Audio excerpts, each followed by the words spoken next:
Hello my friends and welcome back to the rabbit hole. Today's video is finally the very last video in my Ranking My Results skincare series. Wait, is that what it's called?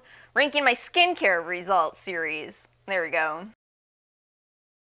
Oh, I am just so happy to be sitting down today doing a fun video. You all know we had to do a couple of videos that really cut into the schedule. All I can say is I hope everyone has learned their lesson and we have a great skincare and beauty community and we're just all kind and accepting towards each other. I'm an idealist.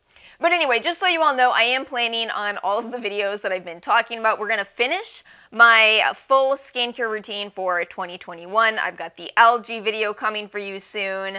I've got a skincare supplement specifically video coming soon. And then as you just possibly may guess from my appearance today, a Yes Style haul.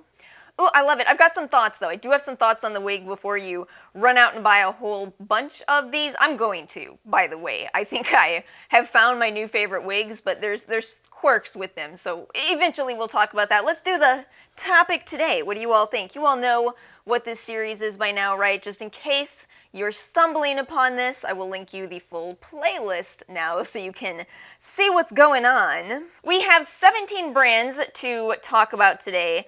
I'm actually currently doing a third trial with Glow Recipe. It's going to be my biggest trial yet. I did buy the entire line. So that makes it kind of a good and an awkward place to start. I'm just going to tell you something that you've maybe even heard me say before with Glow Recipe. I think it's a very enjoyable brand and surprisingly effective. The problem that I've run into consistently with Glow Recipe is that some of their active products are so much stronger than I've expected them to be. I look at these really fun bottles and I think, oh, for sure I can use this active product 4 times a day. I don't use products 4 times a day, what am I talking about? But you get me, right?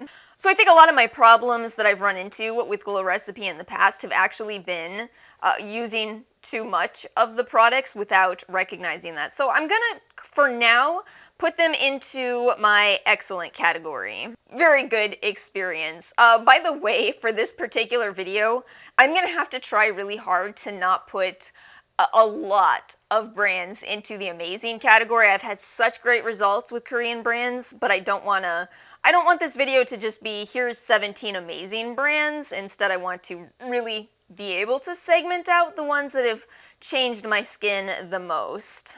Okay, Pyunkang Yul is next on my list because my list is just never in any kind of order. So, oh man, I found such amazing products from Pyunkang Yul. Those sticky products are mind-blowing, and I really love the short ingredients lists. I don't think I've seen a brand consistently pull off the short ingredients lists at least as well as Pyunkang Yul, so yeah, I do want to put them into the amazing category. Yeah, that's why I just gave you that disclaimer. We're going to put Pyunkang Yul there because they truly are, they stand out. It's so crucial for people who have a lot of allergies. The more you can narrow down the amount of ingredients present in your formulas, the less potential allergens you have to deal with. You still do have to read ingredients lists always. If you're somebody who's prone to allergies, there's no exception to that. But overall, they were such a gem of a brand.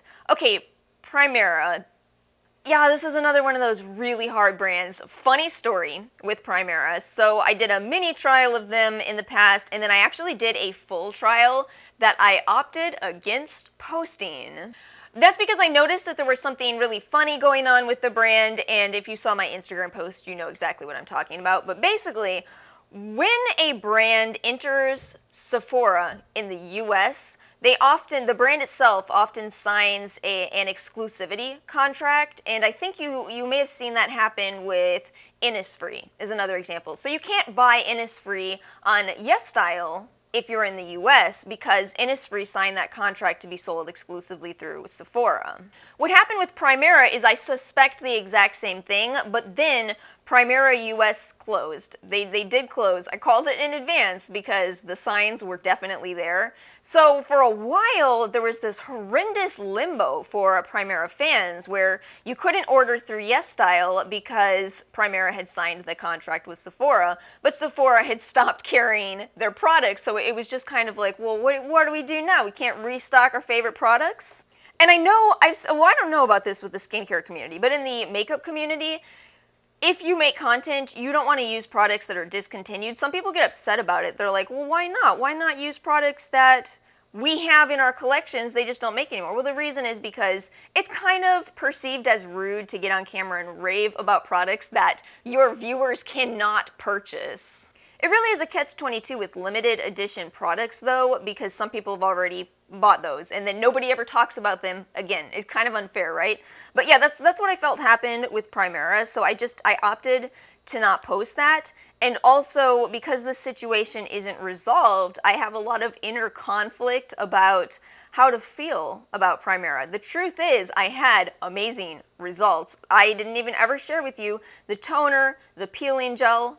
Oh, they're beautiful products, but they are pricey. And in all truth, I suspect that's why Primera didn't last in the US. There's too much competition with other much more affordable Korean brands, and I think if they'd come to the market a couple years ago, they would have had a better time in the US, like Sulwhasoo or like Amore Pacific. I think they just came a little bit too late. I'm still going to call them a very good experience. And hopefully the contracts expire and we can have Primera products back on YesStyle. I do believe you can get them through Stylevana, though. You can do that.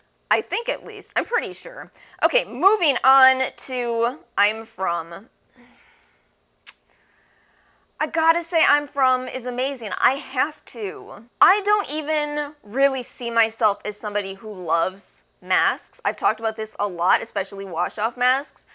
I'm From was such a tremendous exception. I love their masks. I still consistently am using their masks. They just blew my mind. They blew my mind. And that's what I want that amazing category to be about, is brands that really stood apart from all of the rest. We're ranking quite high so far. See, I knew this was going to happen. Let's do Tonymoly, because that's where things change a little. Although this might surprise you.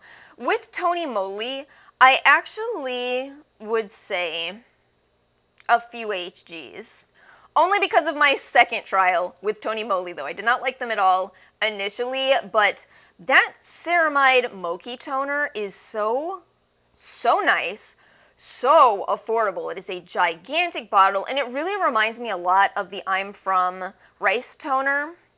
In fact, I think that that's why I didn't love the I'm From Rice toner as much. It's a lot pricier for a smaller bottle, whereas the Mochi toner is very similar. The only drawback is that Tonymoly does use a lot of fragrance. But a lot of people are okay with fragrance. If you're one of those people and you're buying the I'm From Rice toner, you should try the Tonymoly Mochi Ceramide toner. You can catch that for about $10 in sales. What is the size of that bottle? 500 milliliters? It is huge. Okay, Beauty of Joseon. Beauty of Joseon. Y'all, once again, absolutely amazing. These products are drugstore pricing, but if you take a Beauty of Joseon serum, or I assume the moisturizer, which I really want to try, and you compare both the price and the texture and the effectiveness to American drugstore products, it's like night and day. They're such nice products, and they're so effective for calming and for healing purposes. Absolutely, beautiful products. Amorepacific next. Amorepacific. This one is actually kind of hard also. I had a great experience with Amorepacific. The only drawback is that they are a luxury brand. So, you know, I don't think everybody has to feel like you're missing out if you don't buy their products, but nonetheless, I think that when it comes to luxury skincare, sometimes I don't even think the products are really worth your money. I do not feel that way about Amorepacific. If you want to splurge on luxury skincare, Amorepacific is a really good brand to do that because you get highly effective products. At the end of the day, I think just to save myself from putting every brand into amazing, I think I'm going to drop them down to very good experience, which is of course still a very good rating. I really like a lot of their products. Their essence is absolutely beautiful. Their mask, their powder cleanser is gorgeous. Lots of great products from that brand. And then Donginbi. See, this is an interesting contrast to Amore Pacific. This brand also does look like pure luxury, but it's not quite the prices. And effectiveness? Mind-blowing. Mind-blowing. So we're absolutely putting Donginbi into amazing. Ginseng is a very potent ingredient, in my personal opinion at least. I do have a video on that if you're interested. Yeah, really nice products.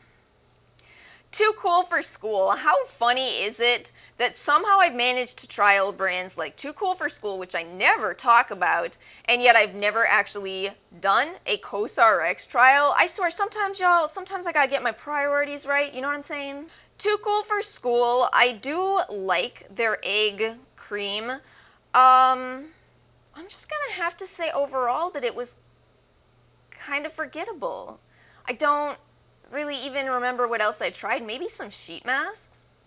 See, I'm trying to move away from sheet masks as a whole and do more of what I showed you in the Rovectin video, DIY my own just so I have less plastic to throw away. Yeah, I think that's what I'm gonna make my final answer. It's always tricky because sometimes I throw brands into the forgettable category where I know I did like the products, but I didn't stick with them, and that's the exact definition of forgettable, right? I Do Care. So if I Do Care hadn't sent me this collection right here, the green bottles, I would probably rank them as forgettable. Not to detract from what they do. I think they're cute products for younger people, and they are at great price points. But that green bottle collection, the kitten collection, it has some real winners in it. Whenever I finally do the vitamin C video, I'm going to show you how the texture works on that moisturizer. I love it. So we're going to put that one in a few HGs. And then we have Saturday Skin. And Saturday Skin, I actually really enjoyed their products, but they are, again, a little bit pricier. The Bright Potion Power Serum, that was a really beautiful serum for me. I love the moisturizer also. But, you know, their prices are high. I think that they could be perfect for some people. I think I'm going to put Saturday Skin in I Get It, but not for me. And the biggest reason I'm saying this is because I saw an amazing sale on Saturday Skin, I think around Black Friday, and I actually talked myself out of it. And a lot of that was because I bought some products in the Sephora VIB sale last year, and I never even got around to opening them. I just passed them right along. So, you know, that to me, when I'm passing on ridiculous sales, that probably indicates to me that I might be over a brand. But again, I did enjoy them. I guess I've just kind of moved on. And Dr. Jart is next, which I actually kind of feel the same. About. With Dr. Jart, I do like their sheet masks, but again, I'm trying to move away from sheet masks. Ceramide is such a popular product from them, but Stratia's Liquid Gold is better and better priced. And that's something that, you know, I think that happens to everybody on your skincare journey, is you may love a product initially, but don't be surprised if you keep trying products and you find something that you do like more. That's the journey. That is skincare. Innisfree, I'm going to put Innisfree in the same thing. We are finally getting into not my favorite Korean brands, but I still respect them. You know, the thing about Innisfree is I really think, at least from what I've tried, I think that brand caters to oily skin. You know what's so funny? This reminds me so much of the way that I feel about Tula. It's like the Korean equivalent for me. I like Tula's ingredients, I like what they're doing, but it just somehow didn't quite translate onto my dry skin as well as I hoped it would. It's the same thing with Innisfree. I just plowed through those products. I didn't see a lot, maybe because I plowed through them too quickly, but I get it. I do get it. I just don't think it's for my skin type. I could be wrong though. You know, let me know if there's other lines I should be trying. I tried the green tea line. Ugh, I did the thing people hate with voices. Alright, I'm sorry. Let's move on. So, Belif. Gosh. I liked Belif when I tried them. I think that they have really nice products under makeup. If you're somebody who wears makeup, you will run into issues with some brands pilling, just not working well under makeup, and Belif is not one of those. However, actually, I'm not really sure what's going on with Belif. Were they bought out by Avon? Does anyone know? I really don't know. I just saw something in passing that made me think that, and I didn't commit it to memory enough to tell you more. But yeah, I have some feelings about MLMs from more about my childhood, which we talked enough about this week, so we don't have to do that anymore. I think I'm going to say I get it, but not for me, although I am concerned about what's going on. I hope they don't. Please don't become an MLM. Belif, you actually have nice products. You really do. Sulwhasoo, we are right back. We gotta go all the way up to amazing. I talked about this in the ginseng video. The science and the technology that Sulwhasoo uses in their products is why I think they're just mind-blowingly effective. They are expensive. It is not going to be a brand for everybody, but honestly, out of all these brands that I keep talking about, if you want a luxury brand because you just like packaging and you like the luxury experience, I don't think you can choose a better option than Sulwhasoo. I mean, if you consider Algenist and Elemis luxury, I don't know if I really do. I think those are high-end. Those are good brands too, but yeah, Sulwhasoo wins for just details with packaging and potency. Okay, Mamonde. This one is kind of hard because I like some of the things going on with their products. They had sent me some tranexamic acid serum and I liked it, but I finished that on my chest area because holy floralness. Did that translate into something that you understand? I'm saying they are very scented. Yeah, it's just so flowery. I'm sure that some people really enjoy that. So let's call this, I get it, but not for me.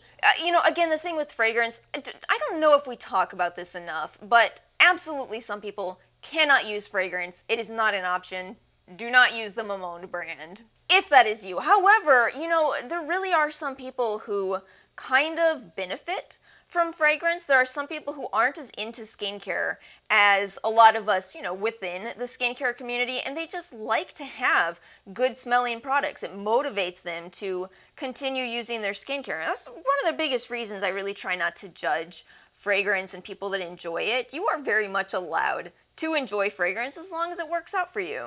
But yeah, I do have to be cautious. I do have to be cautious about the amount of fragrance I use, so I get it, but not for me. And then somehow we're ending on Rovectin, which, since I just finished this, it feels early on to really judge, but I will admit to you that this morning I made yet another sheet mask out of their Cica toner, even though I'm now doing the Glow Recipe trial. I just love doing that. It works so well. So should we fill another amazing? I think we're gonna call this one Very Good Experience because I absolutely love their products. I'm not sure they necessarily stand out quite to the level of the other brands I put in the amazing category, but they really are a great brand. I love what they're doing. I love their transparency. And again, I struggle with these top two tiers because these two tiers have been brands that I had incredible experiences with. It's just sometimes hard to differentiate what makes an amazing experience versus a very good one. You know what I'm saying? So we'll say very good for now. I think that's fair, but yeah, they really are an incredible brand. So that's it. I was trying to decide, should we, going forward, now that we're done with this, should we kind of take a Stephanie Nicole route here? Do any of you watch Stephanie, or did you watch Stephanie Nicole? I miss her videos so much. She used to do this thing where she would consistently keep a rating system going in the corner of the screen for like liquid lipsticks or what have you, to kind of see where that new liquid lipstick compared to everything else. Should we do something like that going forward with trials? Should I try to give an opinion? I'm not sure, because I think part of what I liked about this series was the whole looking all the way back. Maybe we'll just do another ranking video in a half a year from now or something like that. You all let me know what you think. Thank you all so much for watching. I hope you enjoyed this video. Let me know some of your favorite Korean brands in the comment section below, because let me tell you, I'm not done. I am not done trying Korean skincare. You see how many of these brands ended up in the amazing category for me. There are some amazing Korean skincare brands out there, and I hope that more people give them a try. They are very good brands. Thank you all so much for watching. If you did enjoy this video, please make sure to like and subscribe, and I will see you all next time.